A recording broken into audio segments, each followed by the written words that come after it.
देश भर से आने वाली बाढ़ बारिश की तस्वीरें आपको लगातार दिखा रहे हैं। सैलाब से जंग के बीच बात अब उन मासूमों की जो बाढ़ के चलते कहीं खतरनाक तरीके से रेलवे क्रॉसिंग को पार कर रहे हैं, कहीं उफनते नाले और नदी। और अगर आसमानी बारिश और बाढ़ से बच भी जाएं तो जर्जर होती क्लासरूम की सीलिंग से गिरते प्लास्टर का खतरा मोल ले रहे हैं।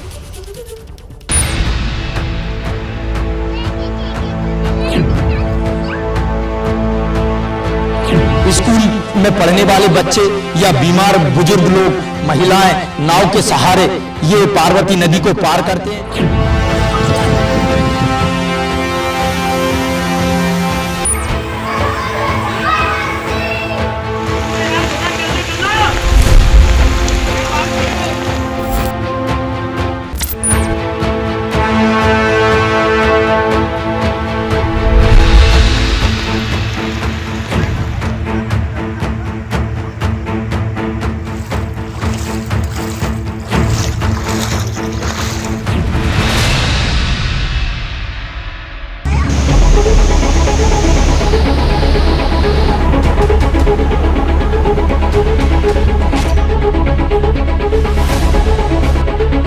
आधे से ज्यादा देश मॉनसून में डूब रहा है। प्रशासन की बदइंतजामी का खामियाजा उठा रहा है और ऐसे में इसकी जद में देश का भविष्य यानी बच्चे भी आ रहे हैं, क्योंकि शिक्षा भी जरूरी है, खुद सरकार ने बताया है।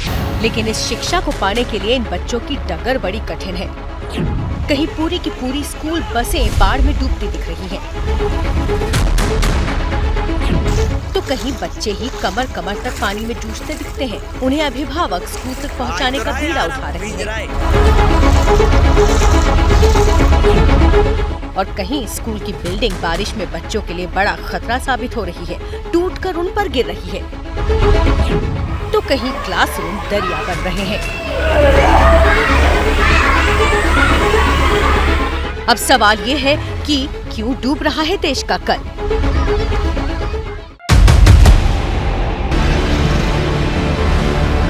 तो आपने देखा कि दूरी पर मौजूद स्कूल के लिए सड़क के रास्ते तो तेलंगाना और एमपी के छात्र बाढ़ से जूझ ही रहे हैं, लेकिन जरा मध्य प्रदेश की इन खतरनाक तस्वीरों पर भी गौर कर लें। यहाँ पैदल निकलने में भी जान आफत में आ रही है। यहाँ बड़ों समेत बच्चे भी दोहरा जोखिम उठा रहे हैं।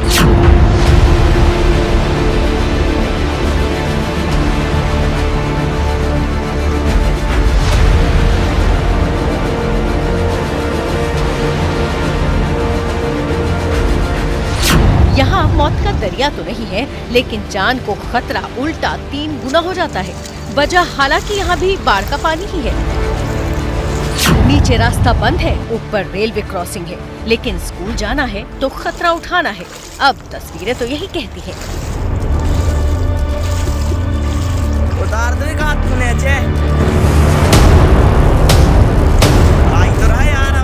ये तस्वीरें सागर जिले के बीना विधानसभा के गांव मालखेड़ी और गांव दही की हैं। बुजुर्ग और नौजवानों समेत यहाँ बच्चे भी जान पर बड़ा खतरा उठा रहे हैं, क्योंकि शहर में जाने के लिए मुख्य रास्ते पर बने अंडर ब्रिज में पानी भर गया है।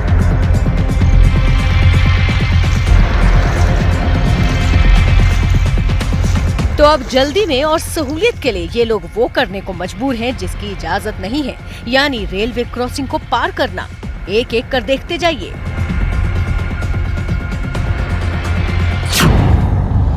खतरा नंबर 1 है रेलवे क्रॉसिंग पार करना। बच्चे तक स्कूल बैग लिए इसे पार करते दिख रहे हैं।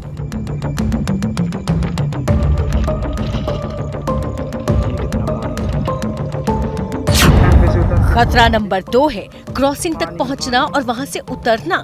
यहाँ 6 बच्चे अपने अभिभावकों के साथ खतरों का खेल खेल रहे हैं। पीठ पर स्कूल बैग के भार को नोटिस करना मत भूलिएगा।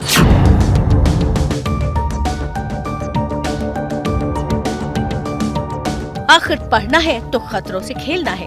अब तस्वीरें तो यही कह रही हैं।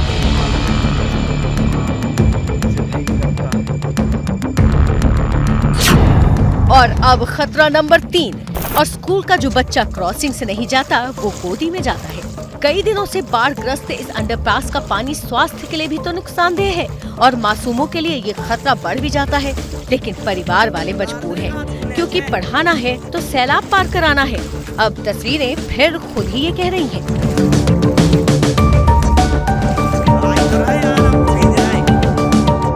आखिर कब तक जनता इसी तरह नाकाम प्रशासन का नुकसान अपनी जान रोज दांव पर लगाकर भरेगी? यहाँ गांव वालों के लिए इसके अलावा कोई दूसरा विकल्प भी नहीं है। खुद ही 3 खतरनाक विकल्प इन्होंने ढूंढ लिए हैं। और मजेदार बात यह है कि ये अंडरब्रिज गांव कुरवा में है, जो कि प्रधानमंत्री सड़क पर बना है। प्रशासन से शिकायत भी कई बार हुई है, लेकिन सुनवाई नहीं हुई।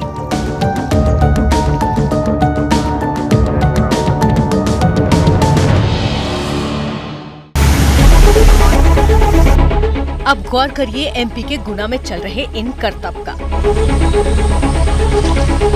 बहती नदी है और काले ट्यूब्स पर बैठकर 4-4, 5-5 लोग रोज इस तेज बहाव के बीच स्टंट करने को मजबूर हैं। दरअसल एमपी के गुना जिले से राजस्थान के लिए कोटा जयपुर से गुजरने वाले स्टेट हाईवे पर बना पुल टूट जाने से लोग अपने रोजमर्रा के काम के लिए इसी तरह ट्यूब का सहारा लेकर पार्वती नदी पार करते हैं।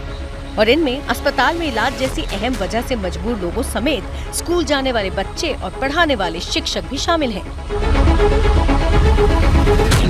ये मध्य प्रदेश के गुना जिले से राजस्थान के कोटा शहर जयपुर शहर को जोड़ने वाला प्रमुख मार्ग है और यहाँ पर आए दिन लोग ये ट्यूब और नाव के सहारे ये पार्वती नदी को पार करते हैं। यहाँ के लोग जो हैं मध्य प्रदेश के अपने रोजमर्रा के कामों के लिए स्कूल में पढ़ने वाले बच्चे या बीमार बुजुर्ग लोग, महिलाएं, तमाम यहाँ पर रोजमर्रा के कामों के लिए, सब्जी वगैरह के लिए यहाँ छबड़ा शहर जाते हैं। ये लोग ट्यूबों के सहारे रोजाना आवागमन करते हैं और यहाँ ये जो नदी है जान जोखिम में डालकर पार करते हैं। यहाँ पर आए दिन कई बार हादसे हो जाते हैं और लोगों की जानें चली जाती हैं।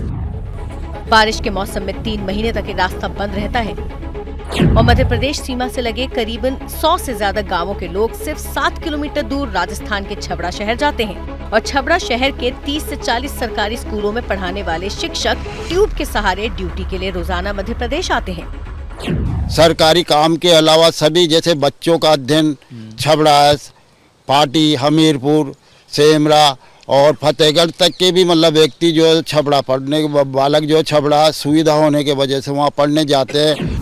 सारे जो प्रशासनिक काम है वो 60 किलोमीटर गुना है और हाट बाजार के लिए जो छबड़ा जो है हमें पास पड़ता है और स्वास्थ्य की सुविधाएं जो है छबड़ा में होने के कारण मजबूरी में जान जोखिम में डालकर ये ट्यूबों में बैठ कर के हमें जाना अनिवार्य रूप से जरूरी है।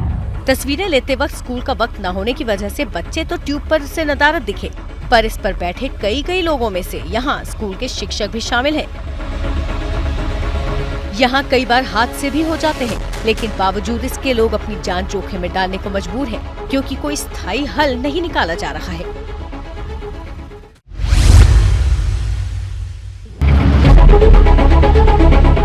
हमने आपको स्कूली छात्रों की रोजमर्रा की तस्वीरें दिखाई, जिनमें वो स्कूल तक पहुंचने के लिए खेलते हैं खतरों का खेल और शिक्षा देती है जिंदगी जीतने का इम्तिहान। लेकिन स्कूल तक पहुंचने की इस जद्दोजहद से जो नहीं गुजर रहा, उसका हाल भी कई जगह बेहाल ही है। एक तरफ यूपी के आगरा में स्कूल दरिया बन गया है, बच्चे पढ़ाई छोड़कर पानी निकासी में लगे हैं तो कुछ बच्चे पानी में गोता लगा रहे हैं, और दूसरी तरफ यूपी के ही उन्नाव में जर्जर इमारत के टुकड़े टूट कर पढ़ाई की बेंच की शोभा बढ़ा रहे हैं। पहले आगरा चलते हैं। ये वीडियो अब तक वायरल भी हो चुका है। वीडियो में सर्व शिक्षा अभियान जल भराव में हिचकोले खा रहा है और प्राथमिक स्कूल में जल भराव दावों की पोल खोल रहा है। बाढ़ के पानी में किताबें तैर रही हैं, बच्चे क्लास से बाहर आ चुके हैं। नौनिहाल के नन्हे हाथ वाइपर लेकर क्लासरूम से गंदा पानी निकालने की कोशिश में लगे हैं। प्राथमिक विद्यालय में ऑपरेशन कायाकल्प की कहानी में छात्रों का दर्द फिलहाल बड़े किरदार में नजर आ रहा है। कायाकल्प के नाम पर लाखों करोड़ों रुपए का हिसाब मांग रही हैं अब ये तस्वीरें। वीडियो व्यवस्था पर सवाल उठा रहा है।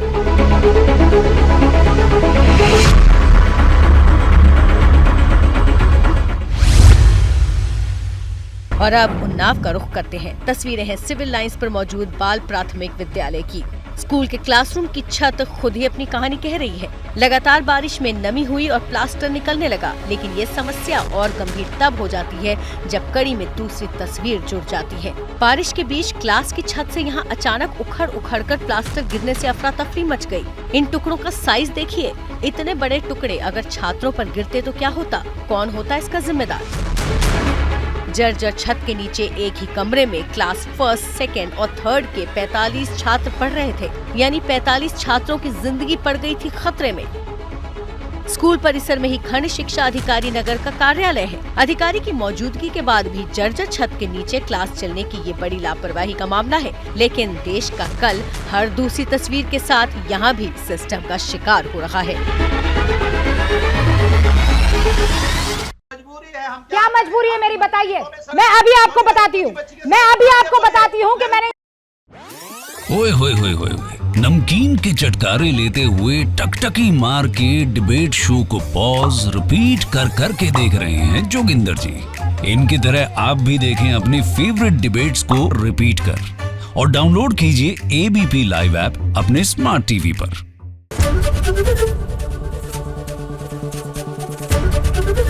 एबीपी न्यूज आपको रखे आगे।